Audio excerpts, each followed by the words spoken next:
Beloved seekers of truth, we gather here to contemplate one of the fundamental pillars of our existence, a principle woven into the very fabric of the cosmos by God, the law of preservation. Do not mistake this law for a mere biological impulse. While it manifests as the instinct of self-preservation, a mechanic found in every living being, regardless of intelligence, it is, in truth, a divine mandate.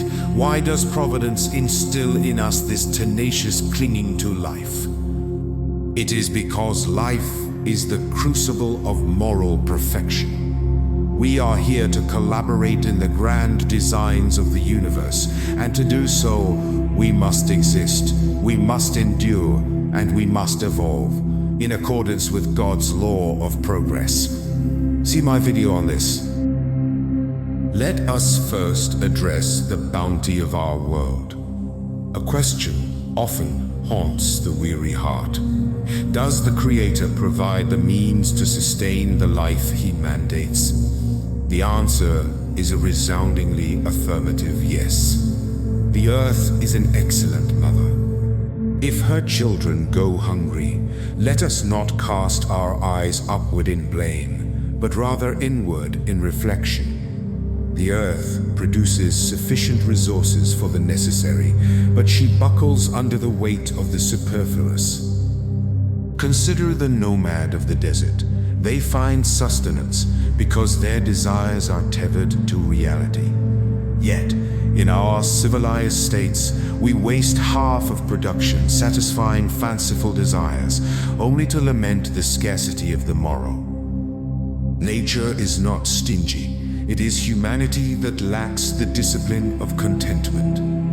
When we see destitution amidst abundance, we are witnessing the grim architecture of human selfishness. The mandate, "Seek and you shall find," is not a promise of effortless gain, but a call to ardor, perseverance, and the fortitude to navigate obstacles that test our very spirit. But what of the enjoyment of these material goods? Is pleasure a sin? No. The enjoyment of the fruits of the earth is a right derived from the necessity of life itself. God, in His infinite wisdom, made sustenance attractive to ensure we fulfill our mission. However, this attraction serves a dual purpose. It is a motive, but it is also a temptation. It is the fire that tests the gold of our reason. We are called to stand on the precipice of pleasure without falling into the abyss of excess. Those who surrender to satiety, who gorge upon the banquet of life beyond the limits traced by nature, degrade themselves. They abdicate their sovereignty as spiritual beings, allowing their animalistic nature to enslave the divine spark within. The result is a dual death, the ruin of the physical vessel and the stagnation of the moral self. How, then, do we distinguish the necessary from the superfluous? The wise know this by intuition.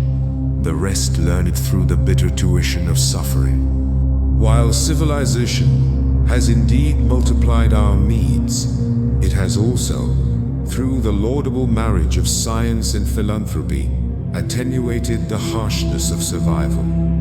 Yet, we must remember, those who hoard the surplus, while others lack the essential, will answer for every privation they have caused. Now let us speak of sacrifice. There is a historical tendency to believe that God delights in our suffering, that we must scourge the body to elevate the soul. Let us dispel this shadow. The law of preservation obliges us to maintain our health and energy, for without them, we cannot perform God's law of labor. See my video on this law. To seek well-being is natural and permissible, provided it is not gained at the expense of another. Do not be deceived by the hollow piety of useless asceticism. Does the hermit who isolates himself in useless suffering serve God? No. Ask always, to whom is this useful? If your privation serves only yourself, it is merely disguised selfishness and egoism. True purification, the kind that shines brightly in the eyes of the divine, is not the mutilation of the flesh, but the silencing of the ego. You ask about food? Eat what sustains your constitution. In your current density, flesh nourishes flesh.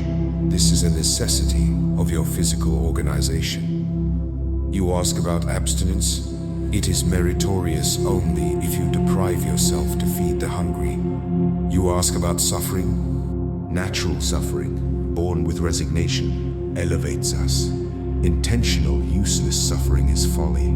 The only vestment you should wear is the resistance against your own lower instincts. Do you wish to practice true purification? Then refine your spirit and discipline your body. And stifle the serpent of selfishness that devours your heart. There is a place in the sun for everyone, provided we take only our own place and not that of another.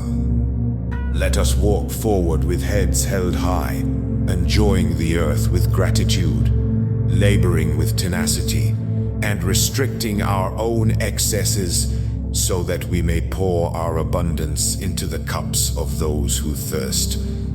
This is God's law of preservation. This is the path to true liberty. Go forth and let your lives be useful.